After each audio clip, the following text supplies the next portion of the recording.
Hello and welcome back. Now today, why don't you read Philippians chapter 1 again, and this time focus on verses 3, 4, 5 and 6, and then come back to the film.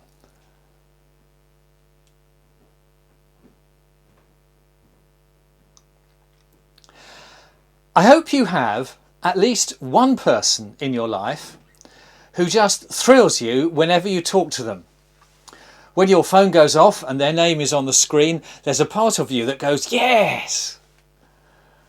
I think that's how Paul thought about these Christians in Philippi. I thank God, he says, every time I remember you.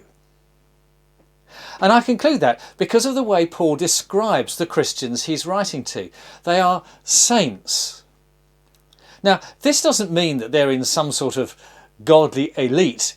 It simply describes someone who is holy in the sense of being set apart for a particular purpose. I have a special fountain pen that I use when I'm writing personal letters and cards. It's set apart for the job. It's actually made by Ferrari, so I can say with all honesty, I own a Ferrari. Now, these Christians had been set apart by our Heavenly Father for the task of living a Christ-centred lifestyle, of being Christ on their Monday morning front line, wherever that front line happened to be. So people who saw them, who talked with them, who worked with them, would observe something different about them, we hope, and that difference they would put down to the presence of Jesus Christ in their lifestyle. Now, isn't that what we're hoping for as we minister to people at New Wine? We're hoping to see Jesus in us rubbing off on other people. That's what brought Paul so much joy. Look at verses 3 and 4 and spot the number of times he says all. He says this happens in all my prayers for all of you, and I always pray with joy. There doesn't seem to be a single exception.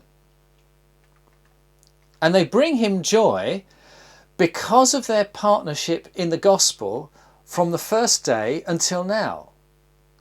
Well, that's another slightly hidden all.